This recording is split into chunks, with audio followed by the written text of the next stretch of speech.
Akakiiko kakulira ebyokulonda ka Electoral Commission keraliikirivu olwa bannayuganda batajjumbidde bulungi kebera nkalala z'abalonzi mu kiseera kino ng'omulimu guno guyingidde olunaku olwokusatu.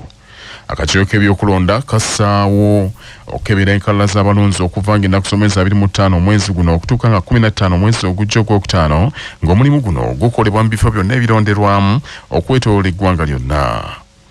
Wabula agava mu bitundu by'eggwanga ebitali bimugalaga nti bannayuganda enteekateeka eno tebannagijjumbira bulungi.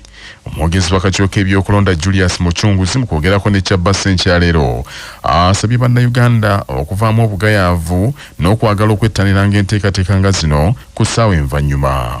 Agambye nti nga ssente w'akakiiko k'ebyokulonda omulamuzi Simon Bebakama bwe yalangirira enteekateeka eno si yakwongezebwayo kavuna nnaku ezaalagibwa ziggwayo. Kaufubena y'okukebera enkalala z'abalonzi yatandise ku Lwokutaano era ripooti ze tufuna okuva mu ggwanga ziraga nti abantu batandise okujja. Naye twagala bajjire mu bungi baleme okulinda ku lunaku olusembayo oba ku nnaku ezisembayo nga bwe tuteramye okukiraba. Era ssentebe w'akakiiko omulamuzi Bebakama Mugenyi yababuulira ng'ajjawo akawuuwa k'okukebera enkalala z'abalonzi nti ku mulundi guno tewagenda kubeerawo okwongezaayo okusukka ku nnaku z'omwezi 15 ogwa Meeyi kuba ebiseera naffe kati bituyiseeko. Muchunguzi era ajjukiza bannayuganda abakwatibwako ensonga eno okutwala enteekateeka eno nti yankizo nnyo eri ebyokwenda by'eggwanga.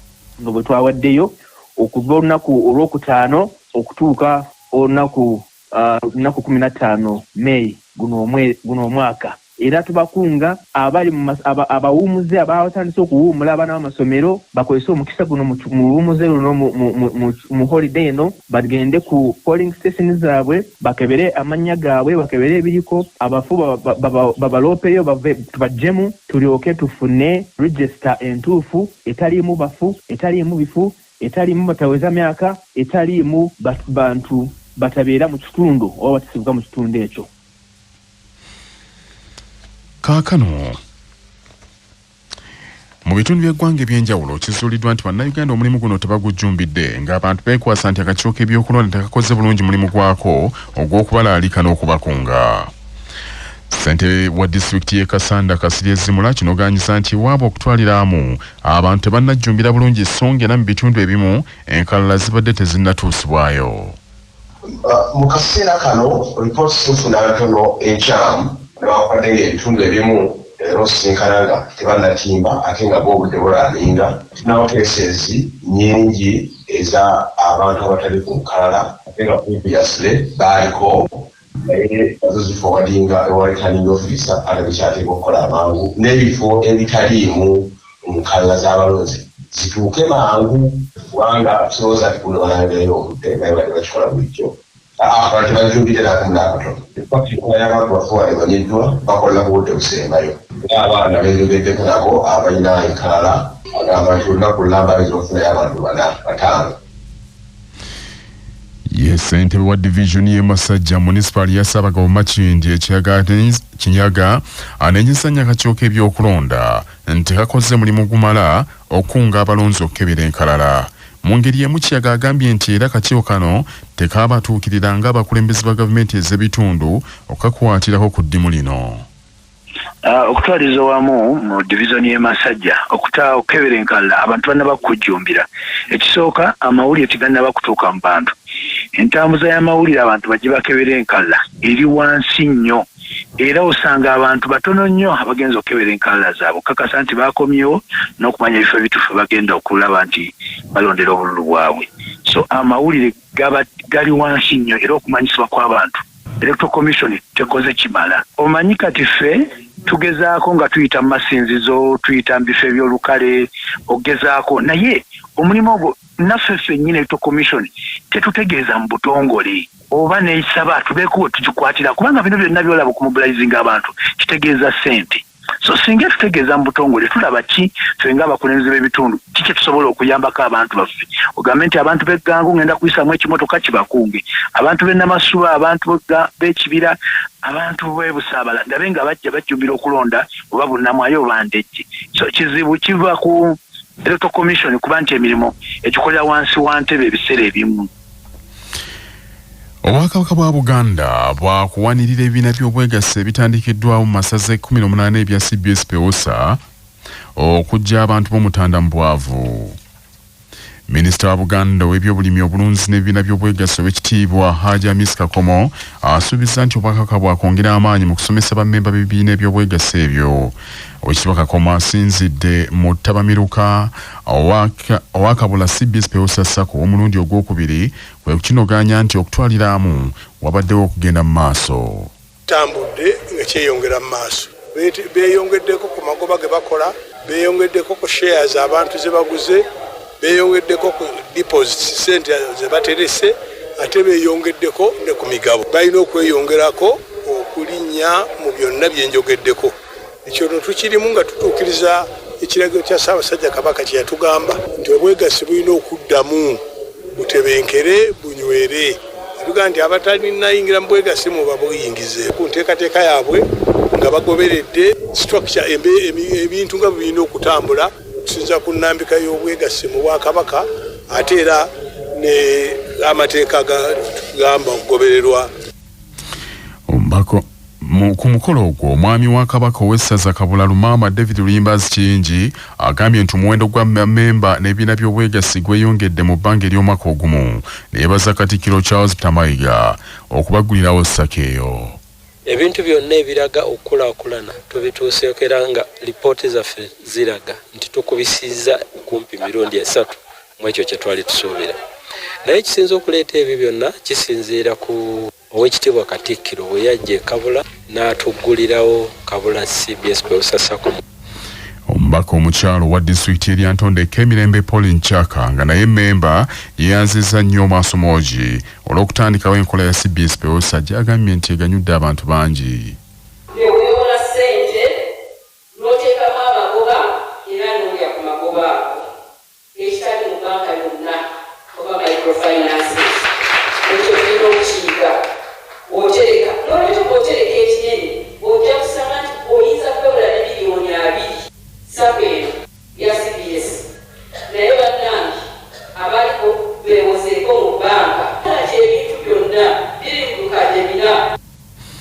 Akulira ettabi lya Kabula CBS Peosa Sacco Regina Nakalanzi alaze essuubi nti Sacco yaabwe okutwaliramu yakweyongera okugaziwa kwe kukubiriza bammemba obutaggwaamu maanyi ate abeewola ensimbi bajjumbire okuzizzanga mu budde. Ebyokwerinda binywezeddwa gulugulu nga bannasembabule balindirira okwaniriza omukulembeze eggwanga Yoweri Museveni asuubira okugenda mu disitulikiti eyo olwaleero ng'alambula n'okwetegereza enkola ya Parish Development Model bw'etambula nga enteekateeka gavumenti gye yateekawo ey'okulaakulanya abantu. Mwami Museveni waagendedde Ssembabule abadde yaakava mu disitulikiti y'e Mubende. Omusasi waffe Jimmy Sekabiito alina ebisingawo.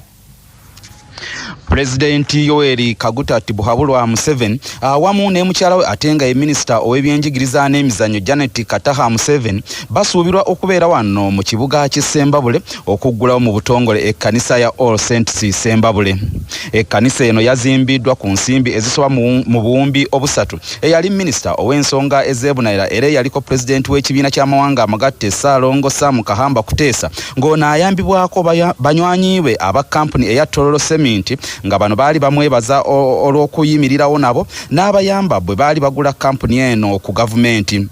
Saabadinkoni wa Ssembabule Kanoni Enoka Muwanguzi agambye nti enteekateeka zonna zaawedde balindiridde mukulembeze wa ggwanga ne mukyala we era ono ayongeddeko nti okusaba kutandika ku ssaawa nyanga kuno kugenda kukulemberwamu Ssaabalabirizi w'ekkanisa ya Uganda the Most Reverend Dr. Stephen Kazimba Mugalu Mbowa. Omubaka wa president Essembabule Jenny Francis Kagayi Banda omumyuka we Faizo Seruwaji saako omubaka wa Mogola North Shats Mushole Kuteesa kono mbaka omukyala wa Ssembabule omusumba Mere Begumisa bakowodde abantu okujja mu bungi basobole okwaniriza omukulembeze w'eggwanga. Emikolo egy'ekkanisa nga giwedde President Museveni wakwogerako eri bannassembabule mu kisaawe ky'omupiira eky'essaza. Nze Jimmy Sekabiito ku lwa CBS wano Essembabule. manya obubono obuddo obw'eddembe lyo tonyigirizibwa ddembe lyo ery'obwebange ddembe lyo akutusibako nana habo mouthwash ly'eddagala ettuufu yennagakasa mu kujjanjaba endwadde z'amannyo amannyo gakuluma gasanyalala senyesa nana naye weegendereza abafere tebakuguza kappa mu kutiya musange mu famasi zonna yakakasibwa National Drug Authority nga bali wamu ne langi wa Global aleetawo enjawulo ku bisenge weefunire langi ya Global ku hardware yonna ekuli okumpi. Global Paint, a reliable product. nga bali wamu ne Baluswata Property Consultants batunda ettaka ku nguudo zonna eziyingira n'okufuluma ekibuga va mu by'ettaka lyakulukuta ennyumba ya kyama basange ku ofiisi yaabwe ekyengera opposite Orange City essimu 0704 80 1905. Kooti esobola okwesigama ku bujulizi bw'omwana omuto n'ekusingisa omusango nga munnamateeka jjo gye musibwa nnyonnyola. Omwana omuto oba omuntu yenna atanaweza myaka 18 asobola okuwa obujulizi mu kooti era kooti n'ebwesigamako n'esala n'omusango. Obuvunaanyizibwa bwa kooti bwokka bubeera nti ayina okwekkaanya nti omwana ono ategeera by'ayogera era ayina amanyi n'amakulu ag'okkuba ekirayiro n'okwogera amazima. Era kooti bwe bayekkaanyiza bw'etyo esobola kugenda mu maaso n'owuliriza obujulizi bw'omwana ono era esobola n'obwesigamako bwokka n'ekusalira omusango. Ng'ekibiina kya NRM kyeteekerateekera akasunsula kaakyo eri abo abeegwanyiza kikwatira bendera mu kalulu ka bonna aka 2026 okwerumaaluma mu kibiina ekyo kutandise mu disitulikiti y'e Bukomansimbi. Omusasi waffe Mbaraka Sebufu Junior alina ebisingawo. Ebifo bina mu kibiina kya NRM e Bukomansimbi bye byolekedde okubeerako okuvuganya okw'amaanyi era ku bifo ebyo olutalo lw'ebigambo lwatandise dda. Ku ebyo kuliko ekifo kya ssentebe w'NRM wa disitulikiti y'e Bukomansimbi ng'abakyegwanyiza bo n'ebipande baatimbye dda. Ebifo ebirala kuliko anaakwatira ekibiina kya NRM bendera ku kifo ky'omubaka omukyala ng'ekiri awo lutalo lwa bigambo lwennyini ng'era aluwulira tekikulema kulowooza nti abaagala ekifo ekyo si ba mu nnyumba emu.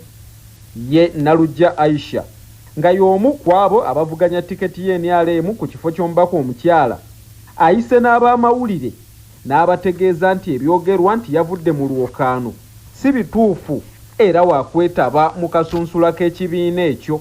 Byonna ebyayogeddwa ebyawuliddwa si bituufu mu nsiike enkyalimu era mbasaba nga 16 ogw'omusanvu 2025 musimbe mu mugongo gwange. Constitution ya NRM eragira akamyufu sinaba kutula na muntu yenna era nga tubeera ku nzigiriziganya sinaba kugulibwa era mu lwokaano nkyalimu. Abalala abeetwala ng'ate baluganda mu kibiina beebo abeegwanyiza ekifo ky'omubaka wa Bukomansimbi South ku tiketi ya NRM era bo batandise n'okwerumiriza nti wadde waliwo abeebuzaabuza nga bajjidde mu kkala ezitategeerekeka ne ba NRM bwoya abaagala okunafuya ekibiina.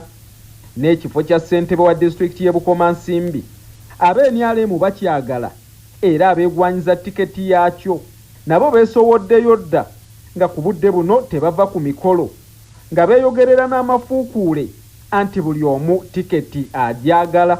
Wadde guli gutyo naye enkiiko ez'ekyama zituula abe NRM okugezaako okwesootinga nti buli kifo bakiteekeko omuntu omu ng'ate tebagenze mu kasunsula. Kyokka ekyewuunyisa abava mu nkiiko ezo ate be bawakanya ebibeera byasaliddwawo mu lukiiko. Ku lwa CBS FM ey'obujjajja Nantasingwa Mubaraka Sebufu Junior ndi